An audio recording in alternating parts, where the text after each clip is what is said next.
সাগরের নীল জলরাশি যখন আশ্রয় পড়ে তখন সব দুঃখ যেন ধুয়ে মুছে যায়। নোনা জলে গা ভিজিয়ে পর্যটকরা মেতে ওঠে অনাবিল আনন্দে। উত্তাল ঢেউর সাথে শরীর উজাড় করে দিয়ে তারা খুঁজে পায় মুক্তির স্বাদ। দিনের সূর্যটা যতক্ষণ মাথার উপর থাকে কক্সবাজারের বালুচরে তখন কেবল হাসির মেলা। আমরা প্রত্যেক বছর 4 বার ঘুরি। আমাদের এই যে কক্সবাজার আমাদের অনেক ভালো লাগে।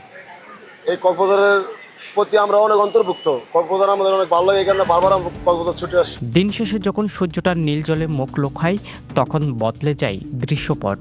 যে যৌবন দিনের আলো ছায়া দিত রাতের আধারে, তাই যেন হয়ে ওঠে এক বিভীষিকাময়। সমুদ্রের তীরে নেমে আসে নিকষ কালো অন্ধকার।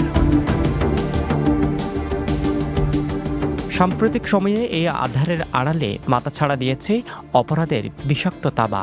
ছিনতাইকারীদের ধারালো ছুরির নিচে মাঝে মধ্যে থমকে যাচ্ছে কোনো প্রাণ, কেড়ে নেওয়া হচ্ছে সর্বস্ব। যে সৈকতে আসার কথা ছিল প্রশান্তির খোঁজে, সেখানে এখন তাড়া করে বেড়ায় মৃত্যুর ভয়। অভিযোগের পাহাড় জমেছে নিরাপত্তা ঘিরে, কিন্তু প্রতিকার কই? সৈকতের মোড়ে মোড়ে নেই পর্যাপ্ত লাইটিং ব্যবস্থা, নেই টুরিস্ট পুলিশের জোরালো নজরদারি। পর্যটকদের চোখে আনন্দের বদলে কেবলই উদ্বেগ আর আতঙ্ক।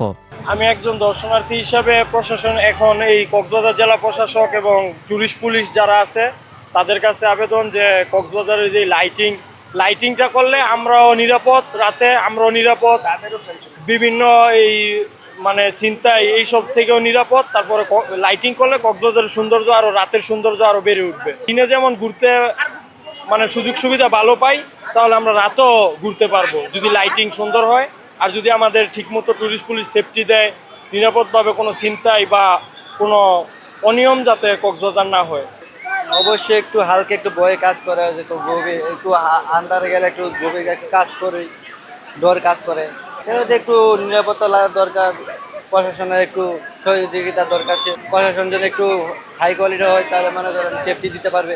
এটা সকাল থেকে সন্ধ্যা পর্যন্ত যে একটা সেফটি আছে মানুষের জন্য সবার, কিন্তু সন্ধ্যার পর থেকে যে সেফটিটা নাই ওইটা যেমন জায়গায় যেমন লাইটের ব্যবস্থা করলে আমাদের পর্যটক আমরা যারা আছি তাদের জন্য ভালো। হ্যাঁ, খুব সুন্দর হবে এই জিনিসটা করলে। মানে ওই যে যেমন গলিতে মানে চিদার মাইতে পাইলে কেউ আমরা হাঁটতে আসছি, আমাদের দৈরা চিন্তাই করে মানে যা আছে সাথে থেকে তাই নাগা, এমন অনেক ঘটনা ঘটছে কক্সবাজার। মাসখানেক আগে কবিতা চত্বর পয়েন্টে দুর্বৃত্তদের ছুরিকাঘাতে প্রাণ যায় ছাত্রদল নেতা খুরশেদের, যা রহস্যের জট এখনও খুলতে পারেনি প্রশাসন। এরপরই আবারও ঘটে একই জায়গায় ছিনতাই, অথচ প্রশাসন নিশ্চুপ ও নিরাকার। কলাতলী, সুগন্ধা, লাবণী, কবিতা চত্বর পয়েন্ট সহ সর্বত্রে আইনশৃঙ্খলা বাহিনীর নজরদারি থাকার কথা থাকলেও খুব একটা দেখা মিলে না এসবের, যার কারণে অপরাধ বাড়ছে পর্যটন স্পট জুড়ে। তবে পুলিশ বলছে ভিন্ন কথা। খুরশেদ হত্যাকাণ্ড সহ নানা ঘটনার পর টুরিস্ট পুলিশের নজরদারি বেড়েছে সৈকতের বিভিন্ন পয়েন্টে। আমাদের টুরিস্ট পুলিশের পর্যটক মৌসুম যেহেতু এখন প্রচুর পর্যটক আসতেছে, কিছুদিন আগে অনেক পর্যটক ছিল, এখন আস্তে আস্তে কিছুটা কম, আশা করি সামনে আরও আসবে। তবে আমাদের টুরিস্ট পুলিশ কন্টিনিউ যে 3 স্তর বিশিষ্ট যে পর্যটকদের নিরাপত্তা বলয় সৃষ্টি করা হয়েছে। একটা হলো সাদা পোশাকধারী এবং গোয়েন্দা।